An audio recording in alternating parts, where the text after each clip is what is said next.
y también con la colaboración del Laboratorio de Ética y Políticas Públicas del Movimiento Ambiental de Aguascalientes, les dan la más cálida bienvenida a todos los participantes en este cuarto foro de ética y bienestar animal y en la primera sesión del seminario permanente de ética animal. La conjunción de diferentes actores sociales, activistas, académicos y responsables públicos del bienestar animal es un trabajo necesario en nuestros días y en las circunstancias que vivimos para asegurar las condiciones de conservación, salud, alimentación e higiene para lograr una vida mejor, no solo para los animales, sino para todos nosotros en una armonía. Felicitamos a los organizadores por esta convocatoria que ha tenido una gran respuesta. Agradecemos a los ponentes participantes de las diferentes instituciones de nuestro país el tiempo dedicado para poder estar presentes en este foro y les auguramos un éxito en los trabajos, reflexiones y acciones que se deriven de este foro y del seminario permanente. Sean todos bienvenidos. Muchas gracias, doctor. Saludamos también al doctor Alfredo López Ferreira, que en representación de la maestra María Zapopan Tejeda Caldera va a inaugurar los trabajos de este cuarto foro y primera sesión del seminario. Adelante, doctor. Sí, muchas gracias y buenos días a todos. Pues agradezco la presencia de todos ustedes, autoridades, panelistas, profesores, investigadores, alumnos, exalumnos, asistentes en general que nos honran. Sean bienvenidos a nombre de la maestra en Ciencias Sociales y Humanidades, María Zapopan Tejeda Caldera, la decana del Centro de Ciencias Sociales y Humanidades de la Universidad Autónoma de Aguascalientes. Inicio esta bienvenida de mi parte con una confesión. Tengo la formación o malformación de historiador y comparto que el estudio de la naturaleza por los historiadores no ha sido fácil de manejar, ni como concepto ni como influencia histórica. Además de que factores históricos tales como virus, bacterias, vegetales, animales, climas, temperaturas, aires, aguas, etcétera, poco hablamos y casi no aparecen en la mayoría de los libros de historia. Nos guste o no nos guste a los historiadores, las ideas de la naturaleza han desempeñado parte principal, hasta podría decirse que integrante, tanto del proceso de la historia como de su interpretación, y separar la naturaleza y la cultura sería históricamente erróneo. Este evento creo que tiene también la finalidad paralela para las ciencias sociales y las humanidades de invitar a no olvidar a la naturaleza al imaginar explicaciones que dan cuenta del devenir humano. Damos pues la bienvenida a este cuarto foro de ética y bienestar animal y primera sesión del seminario permanente de ética animal que organiza el Departamento de Filosofía del Centro de Ciencias Sociales y Humanidades de la Universidad Autónoma de Aguascalientes en conjunto con Movimiento Ambiental de Aguascalientes, AC. Este evento contará con la participación de expertos en filosofía, bioética, psicología, derecho, entre otras disciplinas, con el objetivo de establecer un diálogo consistente en reflexionar sobre la relación, trato y cuidado de los seres humanos que les dan a los animales, concretamente a las mascotas. El cuarto foro de ética y bienestar animal es coordinado por el doctor Víctor Hugo Salazar Ortiz, profesor investigador del Departamento de Filosofía, y con la intención es la de tener una charla multidisciplinaria con la participación del mismo doctor Víctor Hugo Salazar Ortiz desde el ámbito de la filosofía, la colaboración del doctor Francisco Serrano de la Universidad Autónoma de Zacatecas, la doctora Ana Cristina Ramírez Barreto de la Universidad Michoacana de San Nicolás de Hidalgo, el punto de vista médico de la enfermera Andrea Valdés Luna, vicepresidenta de la Academia Nacional Mexicana de Bioética, capítulo Aguascalientes, del licenciado Ricardo Cruz Aro, abogado y activista de Nuevo Laredo, Tamaulipas, quien aportará perspectivas desde el derecho, y la doctora Ana del Refugio Cervantes Herrera, de la Universidad Autónoma de Ciudad Juárez, quien compartirá su opinión a la luz de la psicología.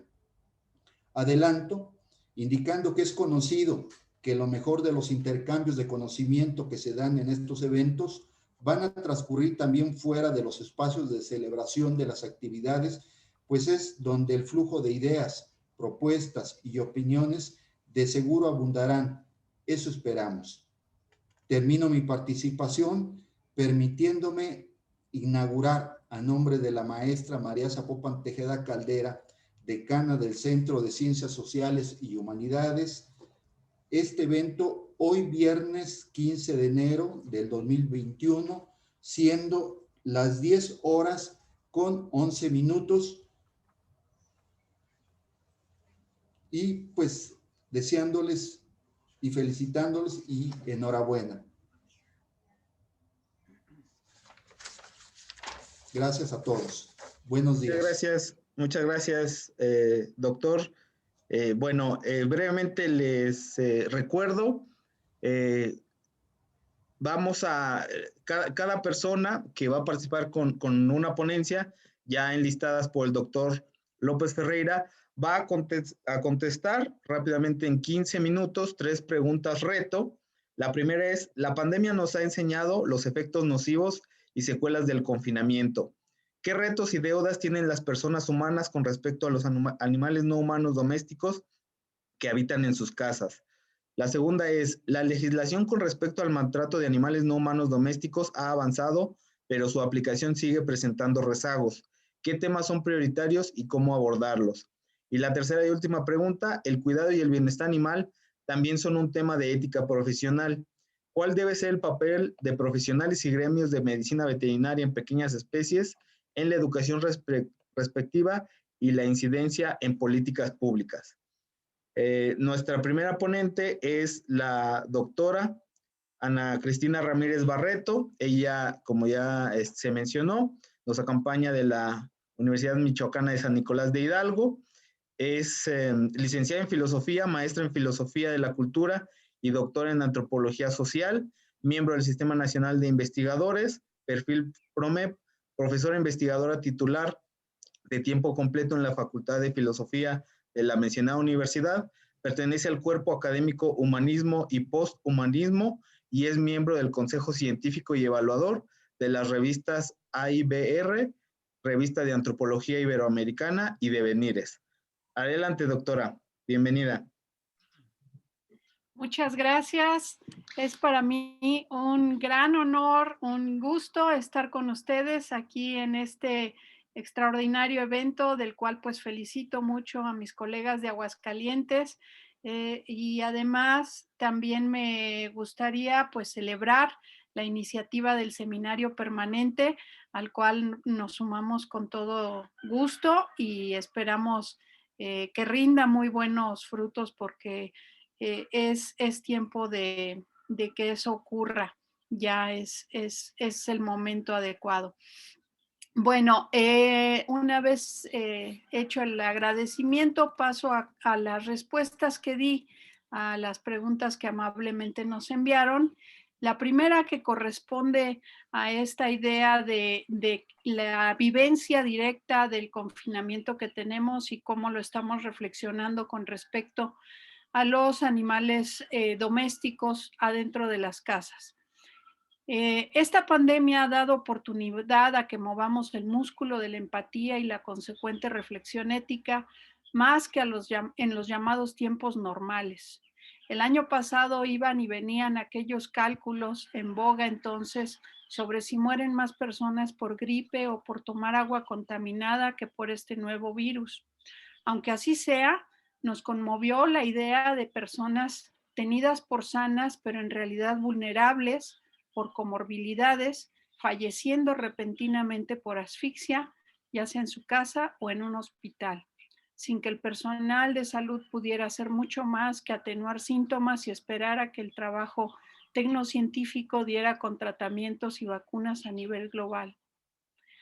Se mueren pocos, dejen que el virus y la economía circulen sin tropiezos, nos dijeron, pero decidimos autoconfinarnos, tomar precauciones en hábitos tan arraigados como salir a comprar comida, arreglar nuestros asuntos legales y dejarlos en claro en caso de faltarnos el aire para explicar algo.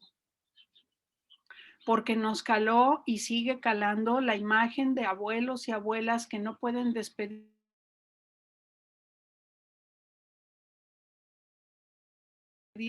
quienes no encuentran servicios de salud disponibles para atenderse por un accidente o una enfermedad distinta a COVID-19. Y en ese autoconfinamiento volteamos a ver a quienes habíamos puesto en una situación análoga, pero forzadamente puestos ahí. Los animales domésticos o de compañía que mantenemos confinados, quien esté en este caso, o los que condenamos a vivir para ser vistos en jaulas de zoológicos. Los fragmentos de lo salvaje en nuestras urbes. Esta situación, en lo inmediato, ha propiciado reconocimiento de lo terrible que es vivir en ese confinamiento. Estamos realizando acciones bastante saludables para humanos y sus compañías, como salir a caminar más frecuentemente con ellos. Sin embargo, también ha propiciado abusos y abandonos. Algunos están bastante bien documentados, como casos de China, por ejemplo. Con otros batallamos para obtener información. Por ejemplo, en el Centro de Atención Animal de mi ciudad, Morelia, en el año antepasado, en 2019, estuvieron bajo su resguardo 1,019 perros y gatos capturados en la calle o entregados voluntariamente por sus dueños. De esos pudieron ser adoptados 114, el 11% de los resguardados. En el año de la pandemia, en el 2020 que acaba de pasar, en ese mismo rubro ingresaron 1,565, 546 animales más, y solo fueron adoptados 89, menos del 6%. Es decir, en 2019 hubo 25 adopciones más que en el año de la pandemia que acaba de pasar. Estos datos pueden indicar que en tiempos de nuestro autoconfinamiento a los animales domésticos de compañía, en términos generales, les fue peor, sin que antes estuvieran bien. Nuestra deuda con ellos tendría que asumirse desde una formación cívica que los vea en su individualidad y busque incluirlos en la comunidad civil, en la situación en que estén. Pero precisamente esa capacidad formativa humana se fue a pique con una Secretaría de Educación Pública que se redujo, todavía no sé a qué pasmoso nivel de ineptitud, cuando más se le necesita. Además de perros y gatos, desde luego, en confinamiento tenemos otra serie de animales, peces, aves, que tendríamos que revisar cuáles son las condiciones en las que se están criando y vendiendo como mercancías. Ese es un enorme reto con respecto a los animales domésticos llamados de compañía que permanecen en espacios confinados. Con respecto a la segunda pregunta, la legislación respecto al maltrato de animales no humanos domésticos ha avanzado, pero su aplicación sigue presentando rezagos. ¿Qué temas son prioritarios y cómo abordarlos? Aunque parezca fácil, en nuestro país es difícil lograr avances legislativos. Por una parte, están lastrados por los hábitos de la clase política mexicana. Por otra, una vez que entran en vigor, resultan totalmente desconocidos, incluso para las autoridades que protestaron hacer cumplir las leyes.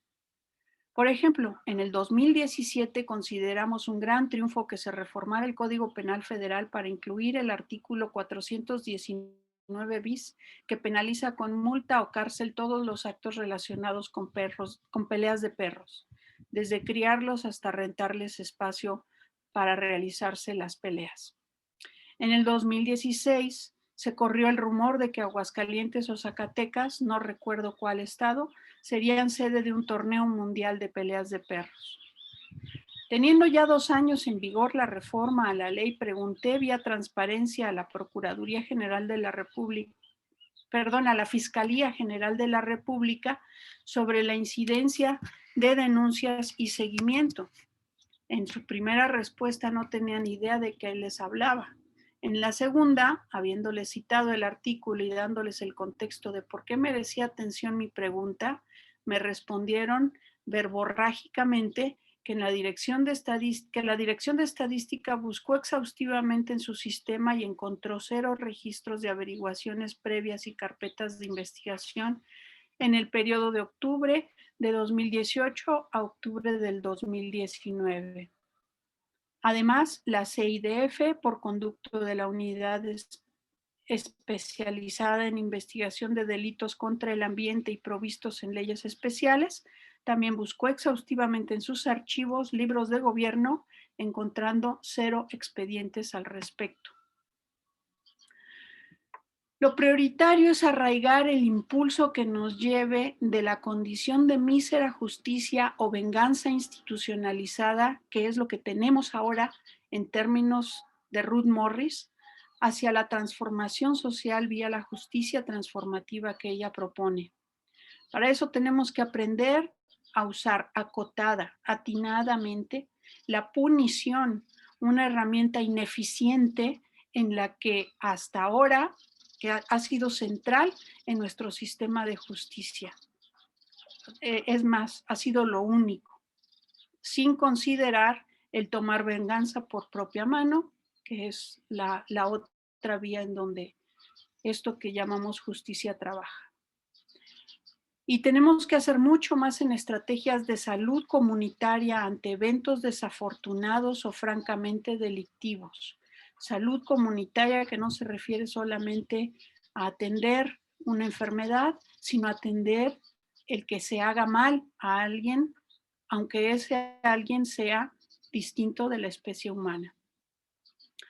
Ahora bien, hay animales domésticos que no son de compañía, porque no entran por la puerta de la casa algunos, y que padecen formas inenarrables de abuso y maltrato porque tuvieron la mala pata de estar en la categoría de animal doméstico de abasto o producción. Las formas de regulación de su bienestar son letra podrida y maloliente, no solo letra muerta. La infraestructura bioética que en México se supone que garantizaría algo parecido a el bienestar en el infierno para estos animales de abasto o de producción, esa infraestructura está caída, si es que en algún momento existió. Pretender levantarla y seguirla pegando con los mocos de las buenas intenciones es totalmente infructuoso y desgastante. Hay que trabajar para derribar la ganadería intensiva. Por muchas razones ambientales, de efectivo bienestar de los animales, de salud planetaria y personal. Empecemos por esto último. No la necesitamos. Los daños exceden con creces los supuestos beneficios económicos y de desarrollo. Y faltan los otros animales domésticos, los que están bajo el domo de la experimentación científica, industrial y militar. Las pruebas toxicológicas para usos didácticos y de entrenamiento.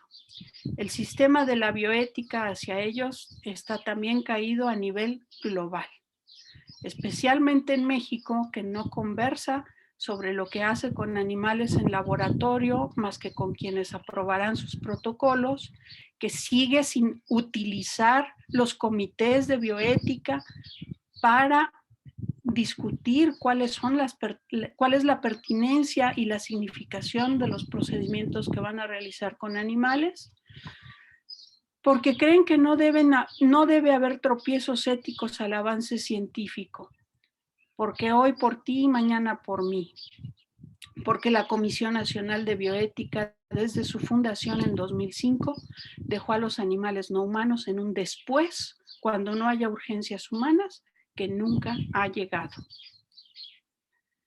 Sobre la tercera pregunta, Bueno, también en el amplio rubro de animales domésticos, cabría considerar en el himen del domo humano, aquellos animales que caen en nuestra responsabilidad, a los que según la terminología de química son los denizens o los animales en el himen, que están en nuestro domo, pero no tan integrados como parte de la sociedad en la que estamos conviviendo, sino que más bien pues aprovechan nuestras basuras, nuestros desechos, se acercan y no tendríamos por qué darles un maltrato o abuso o violencia hacia ellos. En todo caso, las relaciones tienen que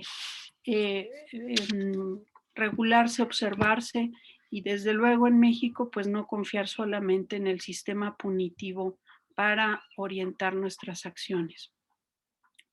En el tercer rubro, el cuidado y bienestar, el cuidado y bienestar animal también son un tema de ética profesional. ¿Cuál debe ser el papel de profesionales y gremios de medicina veterinaria en pequeñas especies, en la educación respectiva y la incidencia en políticas públicas? Yo creo que el gremio de veterinaria de pequeñas especies, veterinaria en general, pero sin ninguna restricción, los profesionales de la salud y los veterinarios tienen un papel central en los años, en los meses, en los días que están por vivir. Su trabajo es fundamental. La voz de los veterinarios yo creo que está siendo poco escuchada, mal entendida, muchas veces denigrada y perseguida, incluso por quienes los necesitamos para que los animales estén bien. Y creo que esa relación y ese trabajo educativo, formativo, tiene que intensificarse muchísimo. Por ejemplo, creo que una buena medida para resolver problemas de salud social tiene que ver con que los veterinarios reporten cuando detecten un animal sobre el cual tienen sospecha de abuso, de violencia, no porque tengan a un humano hipotéticamente dañado a 10 años, sino porque hay allí un animal que fue víctima de un daño que tiene que ser investigado por sí mismo, cosa que no está ocurriendo.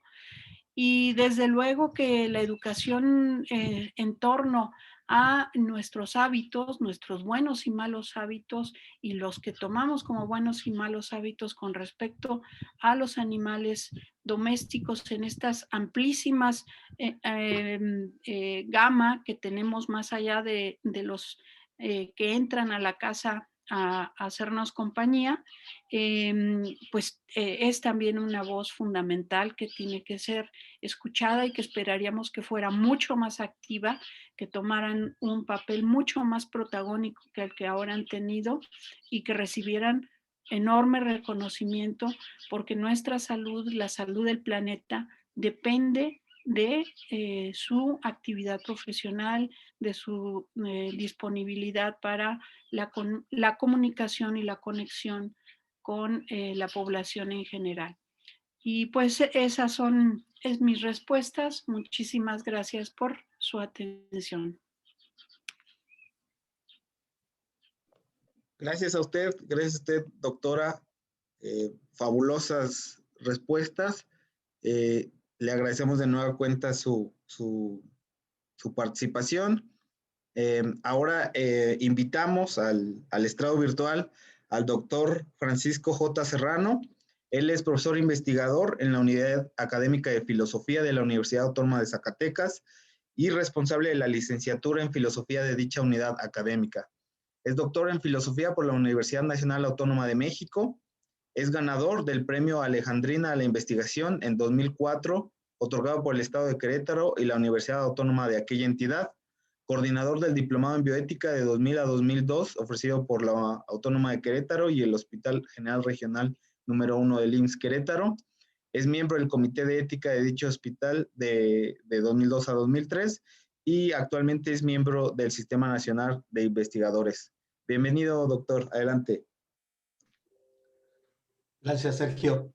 Pues quiero felicitar y agradecer al Departamento de Filosofía de la Universidad Autónoma de Aguascalientes, al Laboratorio de Ética y Políticas Públicas, por organizar este cuarto Foro de Ética y Bienestar Animal, y agradecer, por supuesto, por la consideración para participar. Y claro, pues me sumo también a la felicitación y a los parabienes para el primer seminario, para la primera sesión, ¿no?, del Seminario Permanente de Ética Animal, y que el seminario prospere y que sea muy importante para todos nosotros. Bueno, pues voy a empezar, no preparé un texto, voy a ofrecer algunas consideraciones, espero que sean de interés para todos. Sobre la primera pregunta relativa a los animales no humanos que nos acompañan, bueno, hay que reconocer, ¿no?, que tenemos una convivencia muy íntima, muy estrecha, con cantidad de animales no humanos, ¿no? En algunos países los animales no humanos incluso superan a la población de animales humanos. Hay mucha estadística de que en algunos países hay hasta 4 veces más animales no humanos que humanos viviendo en hogares. Exactamente no sé cómo es en México, pero mi impresión con mis vecinos, mi familia, amigos, etcétera, me da la idea de que aquí pasa algo muy parecido, ¿no? Estos animales no humanos con los que convivimos, pues son parte de la familia, son considerados justamente como familiares, son queridos y atendidos con un esmero muy importante, ¿no? En mi casa, por lo menos, que convivimos con 2 gatitos y una perrita, pues somos más cuidadosos con ellos que con nosotros, ¿no? Sobre atención médica, sobre su medicina, sobre llevarlos regularmente a que sean revisados, etcétera, ¿no? Hay entonces una relación muy estrecha, muy amorosa con los animales humanos con los que vivimos, ¿no? Sí, como decía Ana Cristina, pues vivimos sobre todo con perros, con gatos, con peces, pero últimamente pues hemos visto, ¿no?, que este universo de animales que nos acompañan incluye hámster, tortugas, aves, peces, camaleones, serpientes, iguanas, chivitos, puerquitos, y de vez en cuando animales salvajes, animales no domesticados, que por alguna razón tienen que vivir con seres humanos, ¿no? Hemos visto todos videos de animales que han sido adoptados por alguna familia, ¿no? Tigres, osos, etcétera, ¿no? Estos animales pues viven con nosotros, son parte también de la familia y son considerados también como parte de la comunidad humana, ¿no? Sin embargo, este amor por los animales no siempre, digamos, es tan benévolo para ellos y muchas veces resulta tóxico. Entonces, ahora voy a hablar un poco de lo que les debemos a los animales humanos, ¿no? Y voy a intentar hacerlo en la perspectiva de la pandemia, justamente.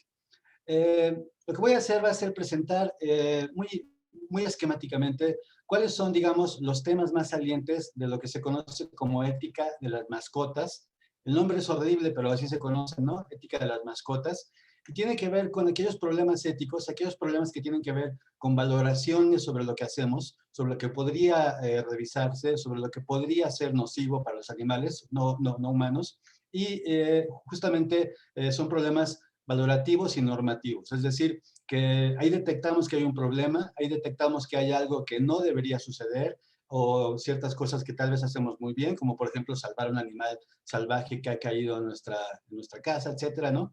Pero el punto es que son justamente valorativos y además tienen un aspecto también normativo, en el sentido de que nos invitan, que nos invitan a revisar lo que hacemos, que nos invitan a pensar en cómo podemos cambiar para dar un mejor trato a los animales y que nuestro amor por ellos sea, digamos, más sano, más benévolo, ¿no? Bueno, estos problemas éticos tienen que ver con, como ya mencionaba Ana Cristina, con cómo se comercializan los animales, ¿no? Ha habido en México y en todos lados una serie de denuncias para mostrar que ciertos vendedores de animales, como perros o como gatos o como camaleones o pericos o loros, pues son realmente abusivos, ¿no?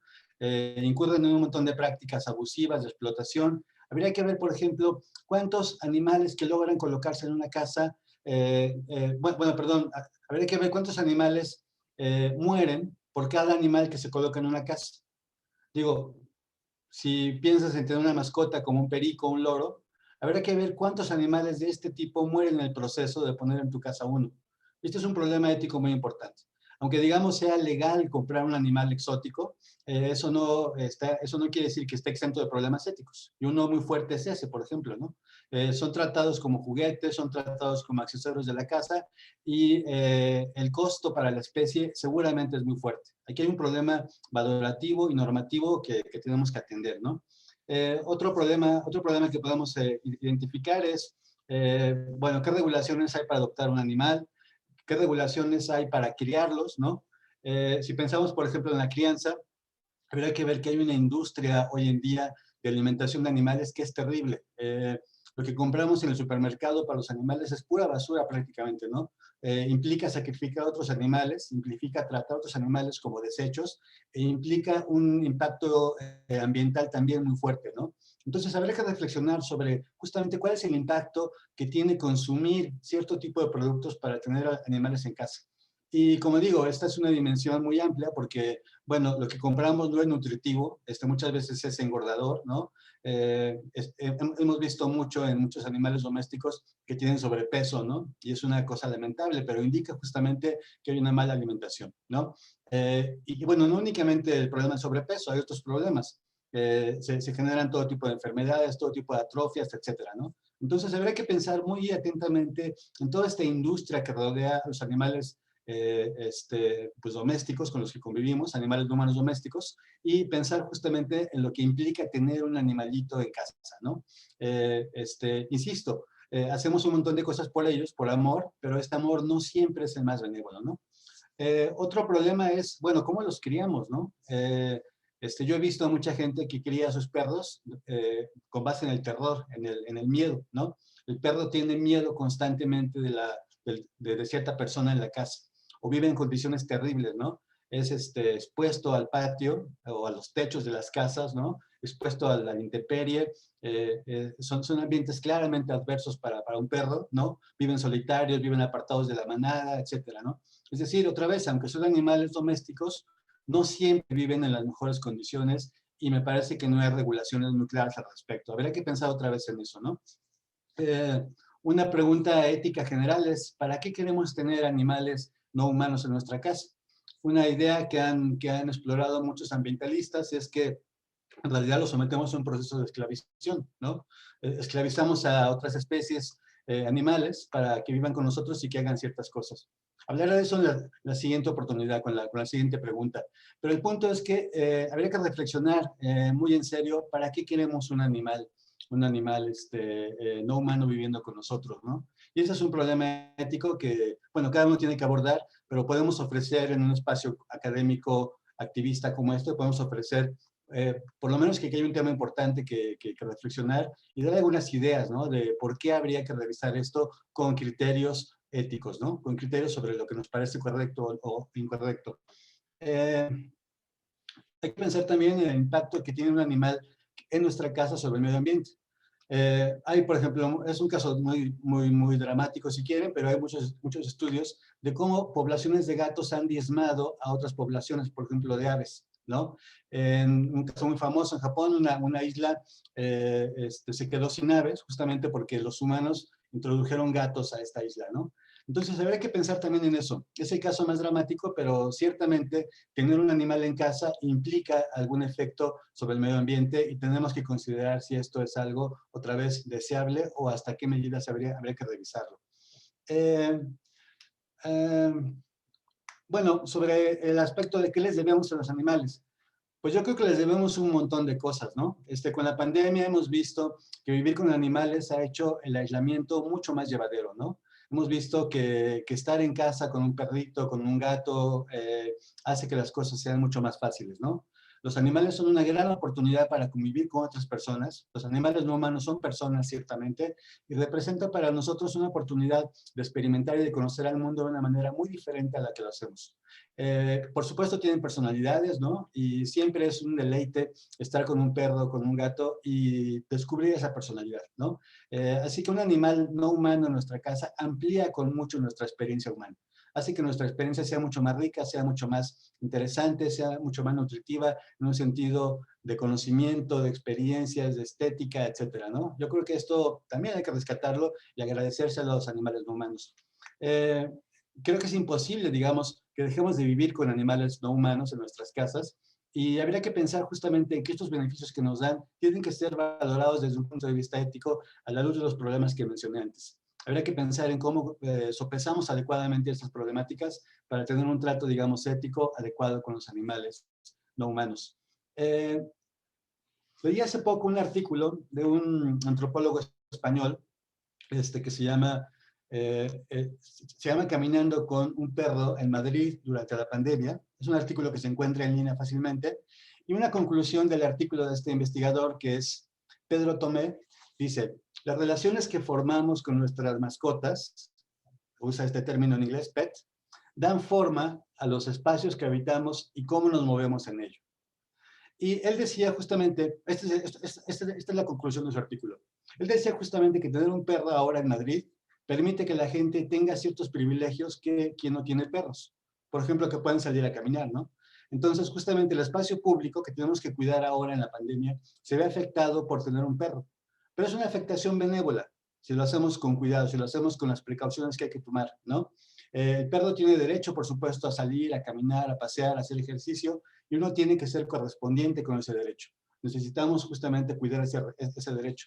Y en general, hasta donde yo sé, en México se respeta, ¿no? Yo he caminado con mi perrita por la ciudad de Zacatecas, donde vivo, con libertad, con cuidado, desde luego, pero con libertad, y no hay ningún problema. Así que un perro te da esa oportunidad, como he dicho, de ampliar el mundo, de modificar el espacio y de modificarlo de una manera muy benévola. Y creo que vale la pena pensar en eso y aprovecharlo justamente. Bueno, con esto paso a la siguiente pregunta, que tiene que ver con la legislación con respecto al maltrato animal. Estoy de acuerdo con lo que ha dicho Ana Cristina. Yo agregaré algunas cosas que son muy particulares sobre el estado de Zacatecas. En Zacatecas tenemos, como en todos lados, varias leyes y reglamentos para regular el trato con animales no humanos, ¿no? Quiero hablarles ahora del Reglamento General de la Ley para el Bienestar y Protección de los Animales en el estado de Zacatecas, que tiene un enfoque muy interesante que descansa en algo que identifican ellos como el principio de las 5 libertades. Estas libertades, las voy a leer enseguida, son muy breves, incluyen la necesidad de un entorno adecuado, una dieta adecuada, la necesidad de ser capaz de demostrar el comportamiento normal de la especie, la necesidad de alojamiento en compañía de o parte de otros animales, y la necesidad de estar protegido de dolor, sufrimiento, lesión o enfermedad. Estos criterios, como he dicho, son los que regulan toda esta ley, ¿no? Y es una ley que yo creo que es bastante buena, bastante avanzada, pero claro, pasa todo lo que ha dicho Ana Cristina, ¿no? Se desconoce, no se cumple, etcétera, ¿no? Pero quiero hablar de algo aquí interesante.